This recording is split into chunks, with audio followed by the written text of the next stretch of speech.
Bonsoir à tous et bienvenue dans le journal. Voici les principaux titres de l'actualité. Dans le carton rouge ce soir, nous irons à Jacquesville où l'insalubrité se pose désormais en norme. Partout dans la ville, l'on rencontre des tas d'ordures entassées. Les plages n'échappent pas à ce constat malheureux. Et conséquence de cette insalubrité, le tourisme local connaît un ralentissement. La colère de la rédaction en début de journal. Le pape François a entamé aujourd'hui sa tournée africaine. Le souverain pontife a foulé le sol de la République démocratique du Congo. Première escale avant de partir pour le Soudan du Sud vendredi. En RDC, il devrait lancer un appel à stopper le conflit dans le Nord Kivu durant la messe à Ndolo où plus d'1 million de personnes sont attendues. Voilà pour le sommaire. Autant vous le dire tout de suite, vous avez fait le meilleur choix en restant sur RTI2. Ouvrons cette édition par la rubrique du jour.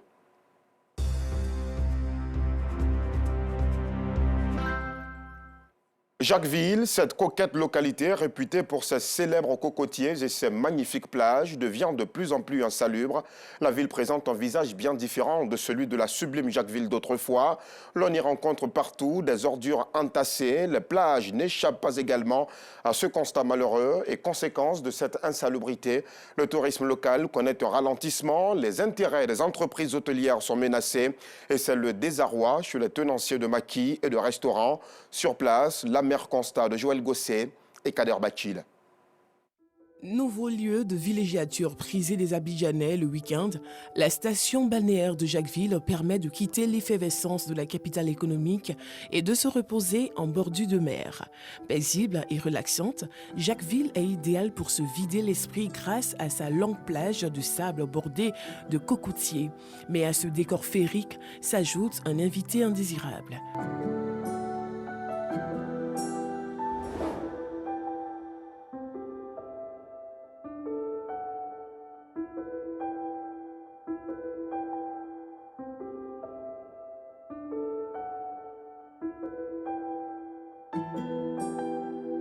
Même la plage, principale vitrine de cette cité, n'y échappe pas.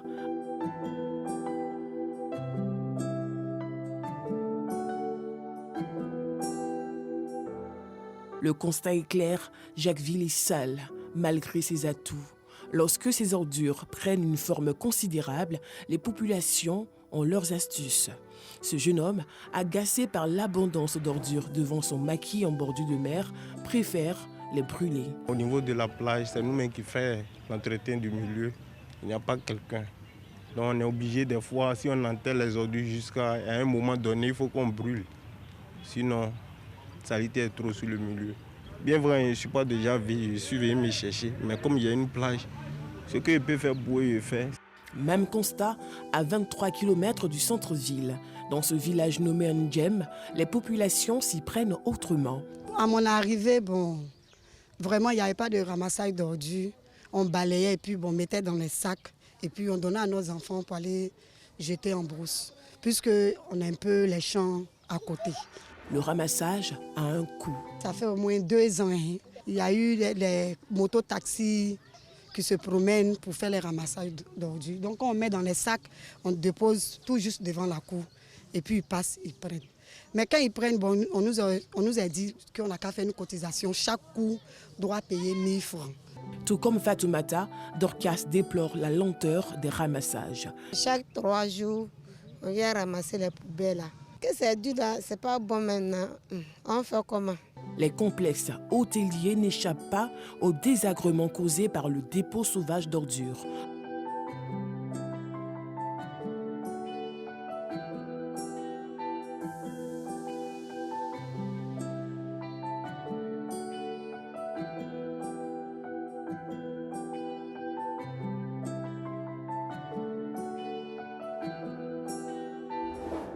Cette gérante d'hôtel, qui souhaite garder l'anonymat par peur de représailles, s'insurge contre cette situation. On ne peut pas avoir des clients qui vont venir pendant que la poubelle est là et puis le restaurant est là avec les mouches, ça va nous créer beaucoup. Et puis c'est pas bon même pour nous, mais notre santé, ça c'est un.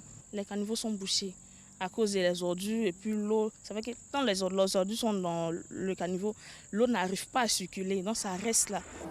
Dans l'attente d'un meilleur jour pour Jacquesville, la rédaction de RTI2 a attribué un carton rouge à la municipalité de cette cité balnéaire pour sa passivité quant à l'amélioration du cadre de vie de sa population. Carton rouge également à l'Agence nationale de gestion des déchets, ANAGED, ainsi qu'au ministère de l'Assainissement et de la Salubrité pour leur manque de réactivité. Jacquesville, l'épineux problème de l'insalubrité en sujet de Joël Gosset et Kader Bachil.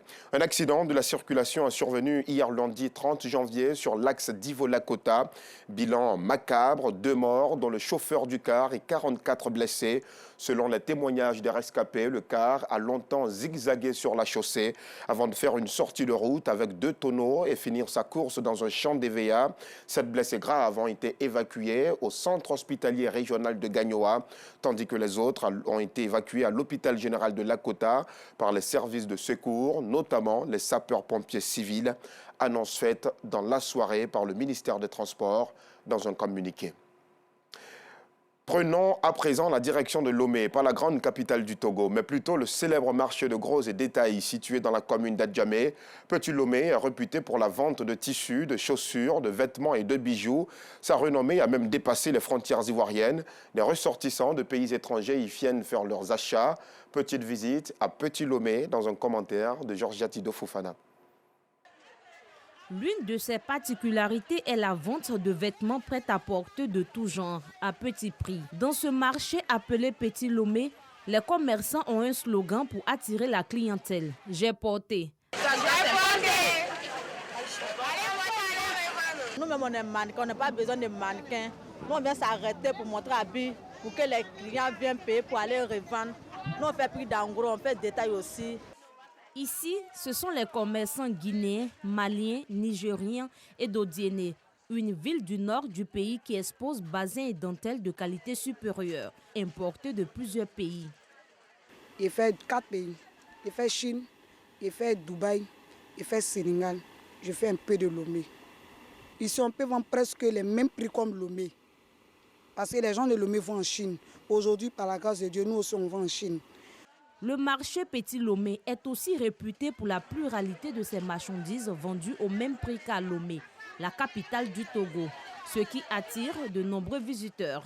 Ici, c'est réputé comme le marché de gros en fait, comme Petit Lomé, comme si on voyageait pour aller à Lomé sans se déplacer pour aller à Lomé. On est venu voir les tissus puisque le prix est abordable par rapport aux dames qui vendent dans les magasins. Donc on est venu pour voir. Et puis ici aussi, on a la particularité. On a les choix, il y a plusieurs modèles. On regarde ce qui nous plaît, quoi. Ça fonctionne de ça qu'on est là. Le marché Petit Lomé porte bien son nom, un nom qui lui a été attribué en 2002 selon les responsables du marché. Petit Lomé a été créé dans la crise en 2002, que les femmes battantes qui débrouillaient au niveau des boulevards, tout juste à la mosquée, ils se débrouillaient là-bas. Quand la crise a éclaté net, bon, les grossistes n'arrivent pas à fournir les petits commerçants que nous sommes. Bon, automatiquement, les femmes se sont organisées, ils vont en Lomé. Celui qui a au moins 500 000, au-dessus de ça même, sans s'approvisionner pour venir. Comme c'était proche, voilà comment est-ce que le nord de Petit Lomé est venu. Les quartiers mais s'appellent même Jacob City.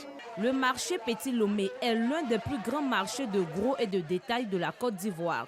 Un carrefour de la SAP devenu incontournable qui fait la fierté des Ivoiriens. Aux deux plateaux, dans la commune de Cocody, c'est un gigantesque trou qui inquiète. Ce ravin menace la quiétude des populations. C'est pourtant là que sont déversées les eaux de ruissellement et celles des pluies diluviennes, ce qui n'est pas sans conséquence sur la santé des populations. Les odeurs fétides et nauséabondes font souffrir les riverains. Ils appellent d'ailleurs à l'aide des autorités compétentes. Un sujet de Marie-Paul Vey, commenté par Georgiati Fofana. Ruth vit dans ce quartier des deux plateaux depuis longtemps. Ce ravin a presque rongé sa maison. Malgré le danger, elle ne compte pas quitter cette zone à risque, faute de moyens financiers. Ici, là même là, ça ne me plaît pas, parce qu'il n'y a pas de moyens. Mon mari est décédé, il n'y a personne pour m'aider. Dans ce quartier, plusieurs habitations sont menacées par la présence de ce ravin. Le trou avance vers notre habitation. Nous avons peur. Vraiment, si on peut faire quelque chose pour nous, ça va nous faire plaisir. Ce ravin était un petit passage des eaux de ruissellement et de celles des pluies diluviennes. Le caniveau là n'était pas trop grand comme ça. Maintenant, de temps en temps, ça commence à grandir. Les gens qui arrangent aux routes, ils sont venus essayer de mettre les sables en haut là-bas. Un coup, ça a pris gros. Tout les devient gaillard. On ne peut pas supporter. Il est devenu aujourd'hui une zone à risque pour les passants et riverains. Cette situation ne laisse personne indifférent. On donne fatigue et puis quand il pleut, on ne peut pas s'asseoir ici. On ne peut même pas passer ici même. Chaque arrêt, il y a des bandits ici. On demande pardon au maire de la commune de Cocody. Voilà, s'il peut venir nous aider. Ce danger est la cause des désagréments dans le quartier. La population des deux plateaux en appelle aux autorités compétentes pour trouver une solution. Et en religion, à l'occasion de la commémoration de la naissance du prophète Mohammed à Néoulefla, dans la nuit du jeudi 26 au vendredi 27 janvier dernier, les commerçants ont fait le plan de bénéfices, vendeurs d'accessoires de prières et d'articles divers, et même des tradipraticiens, tous étaient présents pour offrir aux participants leurs services. La moisson était d'ailleurs bonne, grâce au Maoulid, tous les produits ont été écoulés, comme nous le montre ce reportage de Clément Boko. Néoulefla, un village de plus de 1000 âmes dans le département de Vavois, au centre-ouest de la Côte d'Ivoire. Nous sommes à la commémoration de l'anniversaire de la naissance du prophète Mohammed, paix et salut de Dieu sur lui. Au cours de cette célébration, de nombreux fidèles musulmans non seulement profitent des mérites de cette nuit hautement spirituelle du Maoulid, mais surtout profitent pour faire leur commerce. Fosséni Somtoro, commerçant d'accessoires de prière, est à sa 6e participation.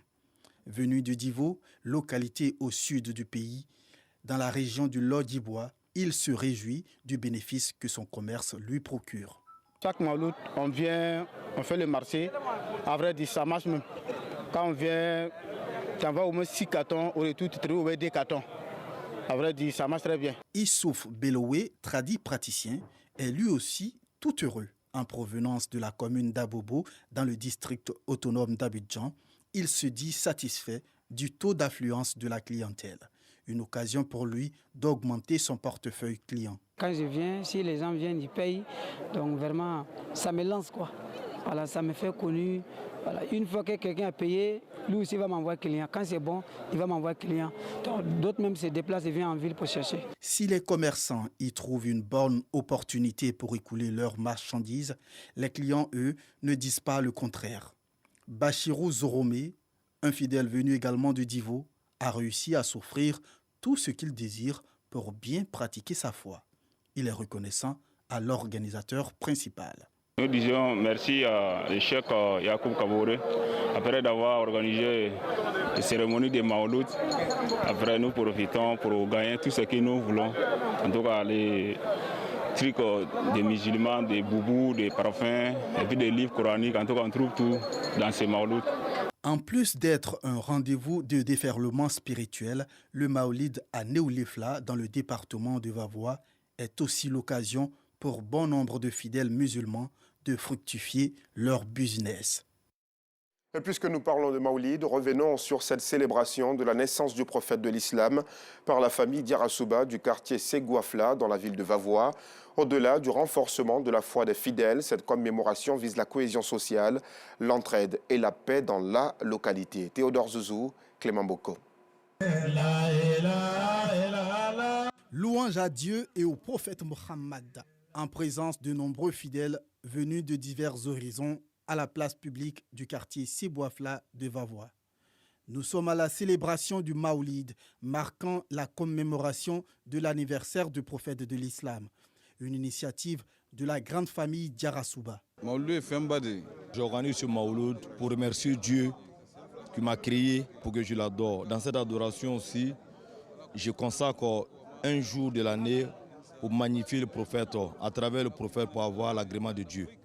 Moment d'adoration, de prière et de réaffirmation de la foi meublée de conférences sur la vie du prophète Mohammed, mais également sur les valeurs fondamentales de l'islam, valeurs d'union, d'amour et de cohésion. Lorsque nous prenons le prophète Mohammed comme un bon exemple, sallallahu alayhi wa sallam, et travailler avec ses dits et avec ses faits, nous allons voir que ce qui va s'arriver dans la vie, c'est la paix. Et sur la terre, on ne cherche que la paix. En tant qu'un musulman, en tant qu'un croyant, en tant qu'un amoureux du prophète sallallahu alayhi wa sallam, de la manière que tu dois aimer le prophète sallallahu alayhi wa sallam, tu dois prendre l'exemple sur le prophète et à aimer tes proches. Il faut que nous les imams, nous qui sont les guides, il faut qu'on explique ça. Quand on explique, forcément tu vas voir des croyants, tu vas trouver des gens qui vont prendre ça et travailler avec. Pour les fidèles musulmans, ces occasions permettent de se rapprocher davantage de Dieu. Ils s'engagent à mettre en application les enseignements reçus au cours de cette cérémonie religieuse. Ceci afin de vivre selon les recommandations divines. Lorsqu'on se dit musulman, on est censé suivre ses pas et censé connaître aussi ce qu'il a fait, c'est-à-dire connaître sa vie. D'après les écrits, tous les musulmans doivent suivre ce que le prophète a fait. Nous devons suivre ses pas. Et en tout cas, depuis ma naissance, c'est ce que je faisais. Mais avec tout ce que j'ai appris aujourd'hui, je compte encore faire plus. Cette commémoration de la naissance du prophète de l'islam, le prophète Mohammed, a été aussi un moment de retrouvailles et de convivialité entre les filles et fils de Seboafla, un quartier de Vavois. Et dans l'actualité sportive, l'Algérie vient d'infliger sur ses propres installations une lourde correction au Niger en demi-finale du championnat d'Afrique des Nations. Victoire, tenez-vous bien, 5-0 de l'Algérie qui décroche son ticket pour la finale. Arsène Kouassi, Jean-Sylvain Rissot. Auteur jusque-là d'un parcours remarquable dans la compétition, l'Algérie défie l'équipe du Niger qui se sent également chez elle, à Oran, d'autant plus que le MENA-I a disputé tous ses matchs. Mais pas de quoi inquiéter les Fennecs qui affichent d'entrée leur ambition. Une domination qui se concrétise au quart d'heure avec l'ouverture du score signé Ayoub Abdelawi. Dans la foulée, il est imité par Aymen Mayous qui double la mise à la 23e minute de jeu. Très en vue dans ce match, Aymen Mayous s'offre le doublé et signe sa 5e réalisation dans la compétition. Incapables de réagir, les Nigériens encaissent une autre réalisation sur un but contre son camp de Boureima Abdoulaye. 4-0 à la mi-temps. Mais la boulimie offensive des poulains du sélectionneur Majid Bouguera est loin de s'achever. Bayazid Sofiane profite d'une belle séquence pour parachever le festival. Score final, 5-0. Les violences se multiplient au Burkina Faso. 15 civils enlevés ont été retrouvés morts hier lundi dans le sud-ouest, près de la Côte d'Ivoire. À cela s'ajoute la mort d'une dizaine de membres des forces de sécurité le même jour dans le nord, précisément à Falaguntou, une localité située non loin de la frontière avec le Niger. Le bilan provisoire enregistré fait état de 12 combattants tombés, dont 2 volontaires pour la défense de la patrie. Vous le savez, c'est supplétif civil de l'armée burkinabé. L'état-major parle également d'un civil tué. Ces enlèvements et attaques attribuées aux terroristes interviennent 10 jours après la décision du gouvernement burkinabé d'exiger le départ des 400 soldats français de la force Sabre basée à Ouagadougou. La décision du Burkina est motivée par la volonté des autorités de la transition et de l'ensemble des Burkinabés d'être les acteurs premiers de la reconquête de notre territoire, selon le porte-parole du gouvernement, Jean-Emmanuel Ouedraogo. Et comme nous vous le disions en titre, le pape François a entamé aujourd'hui sa tournée africaine. Il a foulé le sol de la République démocratique du Congo. Première escale avant de partir pour le Soudan du Sud vendredi. Du mardi 31 janvier au dimanche 5 février, le souverain pontife visitera 2 pays du continent africain minés par la guerre. Très attendu en RDC, il devait déjà se rendre en Kinshasa en juillet dernier, mais son déplacement avait été annulé pour des raisons de santé. C'est la 5e fois que le pape François voyage en Afrique en 10 ans de pontificat pour le plus grand bonheur des fidèles. Pour des raisons de sécurité, le pape ne se rendra pas dans le Nord Kivu, mais il recevra une délégation de victimes et devrait lancer un appel à stopper le conflit durant la messe à Ndolo, où plus d'1 million de personnes sont attendues.